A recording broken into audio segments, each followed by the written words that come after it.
आज के इस वीडियो में हम भूकंप से जुड़ी हुई 25 इंपॉर्टेंट एमसीक्यूज कवर करेंगे। सारे क्वेश्चन काफी ज्यादा इंपॉर्टेंट है, ध्यान से पूरा वीडियो जरूर दिखेगा। पहले हम शॉर्ट में कवर करेंगे कि भूकंप कैसे आता है, उसके बाद मैं आप लोगों को डिटेल में पॉइंट टू पॉइंट कवर करवाऊंगी। पहले हम शॉर्ट में कवर करेंगे कि अर्थक्वेक भूकंप कैसे आता है, उसके बाद मैं आप लोगों को डिटेल में कवर करवाऊंगी। देखिए, भूकंप के आने की मुख्य वजह धरती के अंदर प्लेटों का टकराना होता है। जिस पॉइंट पर यह टकरा रही है उसे हम फोकस भूकंप मूल केंद्र कहते हैं। उसके बाद आप देखेंगे भूकंप के केंद्र के ठीक ऊपर पृथ्वी की सतह पर स्थित बिंदु को भूकंप का अधिकेंद्र कहते हैं, एपीसेंटर इसे कहते हैं। यहाँ पर आप देख रहे होंगे 3 तरह की तरंगे निकल रही हैं, PSL। तीनों प्रकार की तरंगे को हम डिटेल में आगे कवर करने वाले हैं। उसके बाद आप देखेंगे कि जब ऐसा होता है तब यहाँ पर कौन सी गैस निकलती है। रेडॉन गैस सबसे ज़्यादा अधिक मात्रा में यहाँ पर आसपास देखने के लिए मिलती है। चलिए अब डिटेल में कवर करते हैं कि भूकंप अर्थक्वेक कैसे आता है। अभी हमने शॉर्ट में देखा कि भूकंप कैसे आते हैं, अब हम डिटेल में पॉइंट टू पॉइंट सारी चीज़ें कवर करेंगे, ध्यान से ज़रूर सुनिएगा। देखिए कैसे आता है भूकंप। भूकंप के आने की मुख्य वजह धरती के अंदर प्लेटों का टकराना है। ये जो प्लेट्स हैं ये मैग्मा के ऊपर, लावा के ऊपर तैरती रहती हैं, तो कभी टकरा जाती हैं, कभी एक दूसरे से दूर हो जाती हैं। धरती के भीतर 7 प्लेट्स होती हैं जो लगातार घूमती रहती हैं। जब ये प्लेटें किसी जगह पर आपस में टकराती है तो वहां पर फॉल्ट लाइन जोन बन जाता है और सतह के कोने मुड़ जाते हैं। सतह के कोने मुड़ने की वजह से वहां दबाव बनता है और प्लेट्स टूटने लगती है। इन प्लेट्स के टूटने से अंदर की जो एनर्जी है वह बाहर आने का रास्ता खोजती है, जिसकी वजह से धरती हिलती है और हम इसे भूकंप मानते हैं। हमें धरती हिलती हुई नजर आती है तो यह भूकंप का रूप ले लेती है। देखिए 6 फरवरी 2023 को सीरिया और तुर्की की सीमा पर 7.8 की तीव्रता के भूकंप के झटके अनुभव किए गए हैं। आगे बढ़ते हैं। भूगर्भ शास्त्र की एक विशेष शाखा जिसमें भूकंपों का अध्ययन किया जाता है, जिसे सिस्मोलॉजी कहते हैं। भूकंप का अध्ययन क्या कहलाता है? सिस्मोलॉजी कहलाता है। केंद्र और अधिकेंद्र अभी हमने देखा, फोकस और एपिसेंटर किसे कहते हैं। देखिए भूकंप के मुख्य स्थान को उसका केंद्र कहते हैं। भूकंप के केंद्र के निकट PSL तीनों प्रकार की तरंगे पहुंचती है। भूकंप के केंद्र के ठीक ऊपर पृथ्वी की सतह पर स्थित बिंदु को भूकंप का अधिकेंद्र कहते हैं। अभी हमने देखा एपिसेंटर किसे कहते हैं और केंद्र किसे कहते हैं, ठीक है।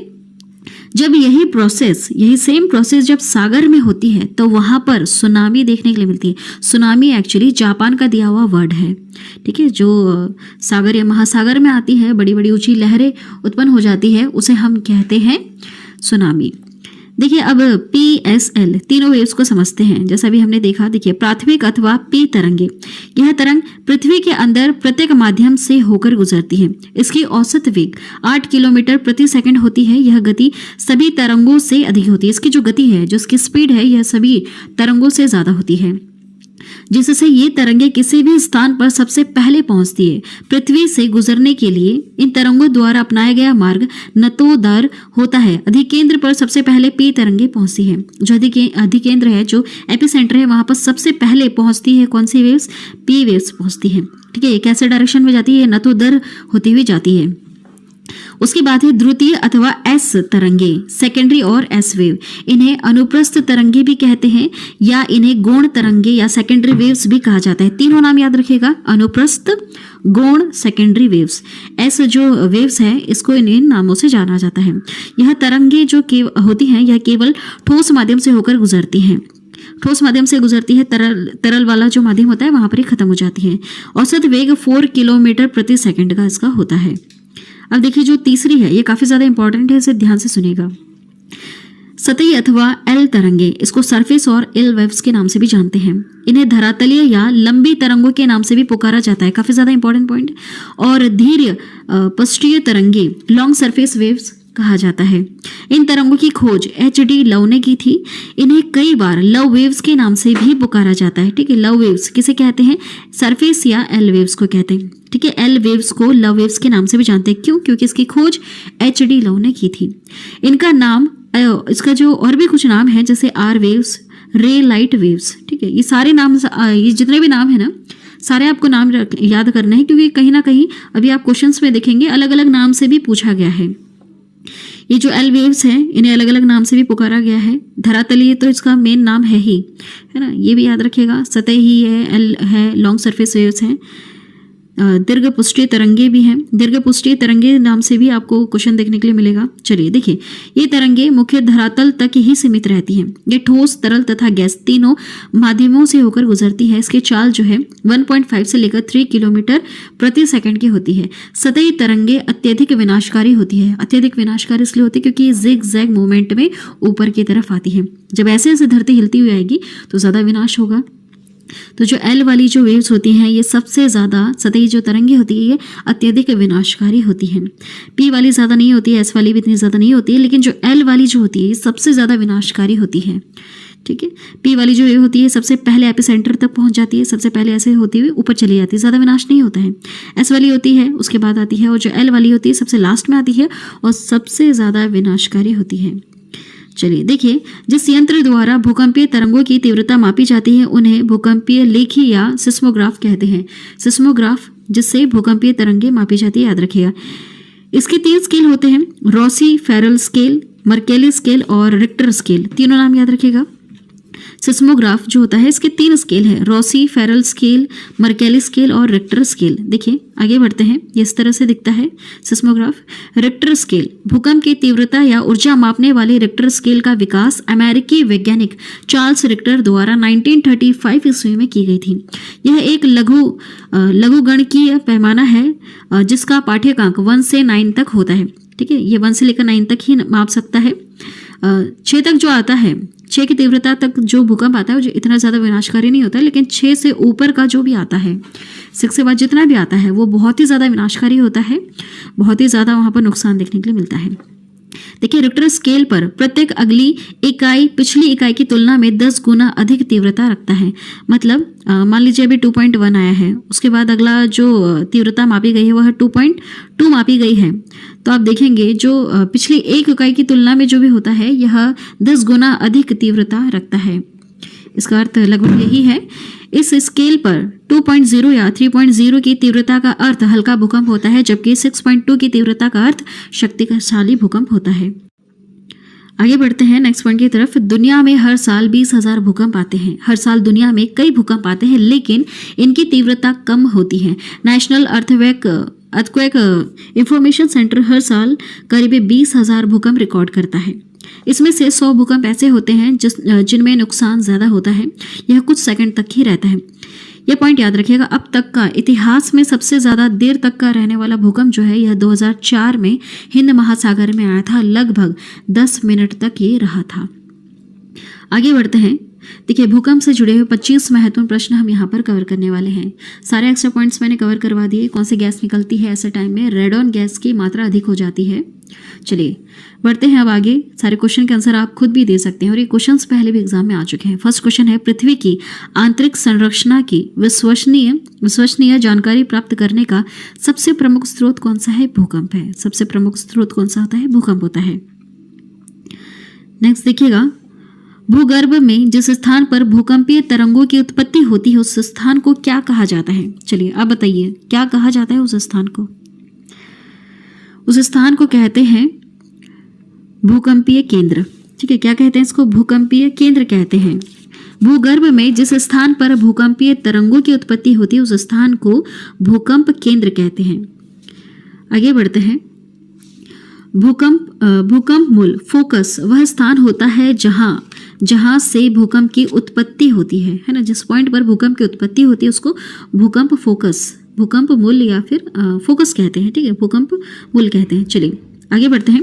अधिकेंद्र एपिसेंटर भूकंप का एक बिंदु है जो इन पॉइंट में से संबंध रखता है। किस पॉइंट से संबंध रखता है? पॉइंट बी से। भूकंप उद्गम केंद्र के ऊपर भूपृष्ठीय बिंदु से। ठीक है, जिस पॉइंट पर, जिस फोकस से भूकंप की उत्पत्ति हुई है उसके ठीक ऊपर वाला जो पॉइंट है पृथ्वी की सतह पर, उस पॉइंट को एपिसेंटर या अधिकेंद्र कहते हैं। पृथ्वी की सतह पर भूकंप के केंद्र के ठीक ऊपर के बिंदु को क्या कहते हैं? बताइए, क्या कहते हैं? हमने अभी कुछ नाम पढ़े थे, एपिसेंटर, अधिकेंद्र, है ना, लेकिन इसको एक और नाम से जानते हैं, उत्केंद्र के नाम से भी जानते हैं। और यह क्वेश्चन आ चुका है 2015 में। देखिए कैसे कैसे क्वेश्चंस डालते हैं एग्जाम में। ये नाम अभी तक हमने नहीं पढ़ा था, लेकिन इस नाम से भी इस नाम से भी जाना जाता है, उत्केंद्र के नाम से भी जाना जाता है। पृथ्वी के सतह पर भूकंप के केंद्र के ठीक ऊपर के बिंदु को क्या कहते हैं? उत्केंद्र कहते हैं। और जो पृथ्वी के अंदर जो हो रहा है उस पॉइंट को क्या कहते हैं? भूकंप मूल, फोकस कहते हैं, ठीक है, या फिर भूकंप केंद्र कहते हैं। आगे बढ़ते हैं। भूकंप की धरातलीय तरंगे होती हैं। धरातलीय तरंगे किसे कहते हैं बताइए आप? मैंने बताया था धरातलीय तरंगे किसे कहते हैं? किसे कहते हैं? एल तरंगों को कहते हैं, ठीक है। एल वाला जो है, जो सबसे ज्यादा विनाशकारी है, उसको धरातलीय तरंगे कहते हैं। ये कैसे आती है ऊपर? कुछ इस तरह से जिगजैग मूवमेंट में होते हुए ऊपर आती है। आगे बढ़ते हैं।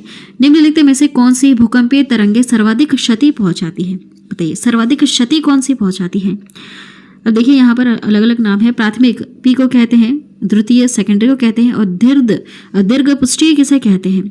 ये होती है एल वाली। मैंने बहुत सारे नाम बताए थे आपको, सारे नाम आपको याद रखने हैं, ठीक है। इसको धरातलीय तरंगे भी कहते हैं, एल तरंगे को। इसको दीर्घ पुष्टीय भी कहते हैं। चलिए आगे बढ़ते हैं। नेक्स्ट क्वेश्चन है, निम्नलिखित में से कौन सा कथन सही नहीं है? देखिए, रिक्टर स्केल भूकंप की तीव्रता मापने का एक यंत्र है क्या? जी हाँ, ये तो बिल्कुल सही है। रिक्टर स्केल एक लोगारिथमिक स्केल होता है। जी हाँ, यह भी सही है। तीसरा पॉइंट है, यह स्केल भूकंप की ऊर्जा को मापता है। जी हाँ, ये सारे पॉइंट सही है, मतलब इनमें से कोई भी नहीं, कोई भी पॉइंट यहाँ गलत नहीं है, सारे कथन बिल्कुल सही है। नेक्स्ट है, सागरीय भूकंपों द्वारा उत्पन्न समुद्री लहरों को क्या कहा जाता है? इसे क्या कहते हैं हम? सुनामी कहते हैं। और सुनामी वर्ड हमें कहाँ से मिला है? जापान से। सुनामी का मुख्य कारण निम्नलिखित में से कौन सा है? आप बताइए। इसका मुख्य कारण होता है भूकंप।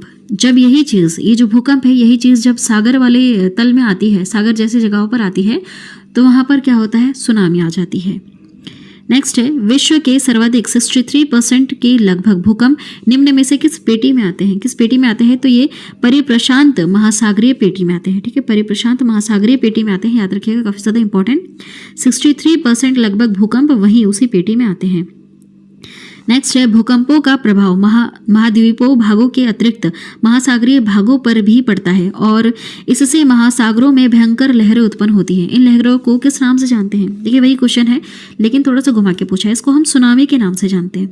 नेक्स्ट है, सुनामी किस भाषा का शब्द है? आप बताइए, कई बार बताया मैंने, शुरू से बताया। यह जापानी भाषा का शब्द है सुनामी। नेक्स्ट है, किस देश में भूकंप से उत्पन्न विनाशकारी समुद्री लहरों को सुनामी कहते हैं? किस देश का यह वर्ड है? कहाँ पर इस वर्ड को यूज किया जाता है? जापान में ज्यादातर, है ना। और धीरे धीरे अब ये पूरी जगह पर यूज किया जाता है। नेक्स्ट क्वेश्चन है, तरल पदार्थों से होकर न गुजर सकने वाली भूकंपीय लहर कौन सी है? तरल पदार्थों से नहीं गुजरती है, यह कौन सी वेव है? यह होती है एस वेव, ठीक है। एस वेव जो है, यह तरल पदार्थों से होकर नहीं गुजर सकती है, इस चीज को याद रखिएगा। नेक्स्ट है, रिक्टर स्केल का प्रयोग किसके मापने के लिए किया जाता है? यह भूकंप की तीव्रता को मापने के लिए किया जाता है। नेक्स्ट क्वेश्चन है, सिस्मोग्राफ किसे मापने के लिए काम में लिया जाता है? यह भूकंपीय तरंगों को मापने के लिए किया जाता है। इसमें 3 तरह के स्केल्स होते हैं, ठीक है। आगे बढ़ते हैं। सिस्मोग्राफी किसका विज्ञान है? यह भूकंप का विज्ञान है। यह क्वेश्चन आ चुका है 2015 में। चलिए आगे बढ़ेंगे नेक्स्ट क्वेश्चन की तरफ। समान भूकंपीय तीव्रता अर्थात समान बर्बादी वाले स्थानों को मिलाने वाली रेखा को क्या कहा जाता है? इसे कहते हैं समभूकंप रेखा। समभूकंप रेखा कहते हैं। नेक्स्ट क्वेश्चन है, किसी क्षेत्र के उन स्थानों को मिलाने वाली रेखा जहां भूकंप एक साथ अनुभव किया जाता है उसे क्या कहते हैं? उसे कहते हैं सहभूकंप रेखा कहते हैं। किसी क्षेत्र के उन स्थानों को मिलाने वाली रेखा जहां भूकंप एक साथ अनुभव किया जाता है उसे सहभूकंप रेखा कहते हैं। नेक्स्ट क्वेश्चन है, नेक्स्ट क्वेश्चन की तरफ बढ़ते हैं। समभूकंप रेखा का आकार प्राय होता है, इसका आकार कैसा होता है? इसका अनियमित आकार होता है। समभूकंप रेखा, इसका जो आकार होता है यह कैसा होता है? अनियमित होता है। नेक्स्ट है, भूकंप का कारण क्या होता है? भूकंप का कारण होता है टेक्टोनिज्म। टेक्टोनिज्म, प्लेटों का टकराना, इंग्लिश में इसको टेक्टोनिज्म कहते हैं। इसका मुख्य कारण है प्लेट्स टकराती हैं जमीन के अंदर। 7 तरह की प्लेट्स होती हैं जो लावा या मैग्मा के ऊपर तैर रही हैं। ये आपस में या तो टकरा जाती हैं या तो दूर हो जाती हैं। जब टकरा जाती हैं तो यहाँ पर भूकंप देखने के लिए मिलती है। धरती हिल जाती है नीचे से। 3 तरह की तरंगें उत्पन्न होती हैं जो ऊपर आकर बहुत ही ज़्यादा विनाश पहुँचाती हैं। नेक्स्ट है, नेक्स्ट देखिएगा, अग्नि वलय, circle of fire. Circle of fire actually क्या है, बहुत सारे ज्वालामुखी है यहाँ पर। प्रशांत महासागर के जहाँ जहाँ पर जिस जिस तट को ये टच करता है वहाँ पर बहुत सारे सर्कल ऑफ फायर से मतलब बहुत सारे ज्वालामुखी है। तो यहाँ पर ज़्यादा भूकंप आते हैं। यहाँ पर 68% भूकंप आते हैं। प्रशांत महासागर के सर्कल ऑफ फायर में सबसे ज़्यादा भूकंप देखने के लिए मिलते हैं, 68%। आगे बढ़ते हैं। निम्नलिखित में से कौन सी घटना धरातल पर नहीं घटित होती है? धरातल पर ज्वालामुखी वाली घटना होती है, अपक्षय होता है, अपरदन होता है, सुनामी नहीं होता है। सुनामी धरातल पे नहीं होती है, समुद्र महासागरों में होती है, आती है, वहाँ पर आती है यह प्राकृतिक आपदा। नेक्स्ट है, निम्नलिखित में से कौन सा एक प्राकृतिक आपदा है? अनुमय का अर्थ यह हुआ कि जिसका आप प्रिडिक्ट नहीं कर सकते। जैसे यह पता कर सकते कि साइक्लोन आने वाला है, यह पता कर सकते कि बारिश होने वाली है, लेकिन कभी भी भूकंप के बारे में पता नहीं किया जा सकता है। कुछ सेकंड ही पहले पता चलता है कि भूकंप आने वाले हैं और इतनी देर में हम कुछ नहीं कर सकते हैं। तो भूकंप आंसर होगा इसका भूकंप। चक्रवात आने से पहले पता चल जाता है, बवंडर आने से पहले पता चल जाता है, लेकिन कभी भी भूकंप के आने की पहले से ही हमें जानकारी नहीं होती है। अगर ऐसा होता तो तुर्की में आज इतना ज़्यादा आपदा नहीं आती है ना। नेक्स्ट है, निम्नलिखित में से कौन सा एक एशिया के पूर्वी सीमांतों में होने वाली भूकंपों का कारण बनता है? वह है एशिया प्लेट के नीचे पैसिफिक प्लेट का अवगमन। ठीक है, ये जो प्लेट्स होती हैं इनके भी बहुत सारे नाम होते हैं। ये जो सैंड प्लेट्स हैं, मुख्य वाली सैंड प्लेट्स हैं, एक्चुअली जो एशियाई प्लेट है इसके नीचे पैसिफिक प्लेट का आवागमन हो रहा है, जिसके कारण यहाँ पर भूकंप आते हैं। जैसे मैंने आपको बताया था 7 प्लेट्स होती हैं, ये आपस में टकरा रही है। ठीक है, जब जब ये टकराती हैं तो भूकंप उत्पन्न होता है। तो यही कारण है एशियाई प्लेट के नीचे पैसिफिक प्लेट का आवागमन। ये प्लेट्स के नाम हैं। यह क्वेश्चन पूछा गया था। चलिए आज की वीडियो में इतना ही। वीडियो अगर आपको पसंद आई है तो प्लीज़ चैनल को जरूर सब्सक्राइब करना, बेल नोटिफिकेशन आइकन पे ऑल प्रेस जरूर करना। जब भी हम न्यू वीडियो अपलोड करेंगे तो एक नोटिफिकेशन आपके पास पहुंच जाएगा। आज की वीडियो में इतना ही। Thank you.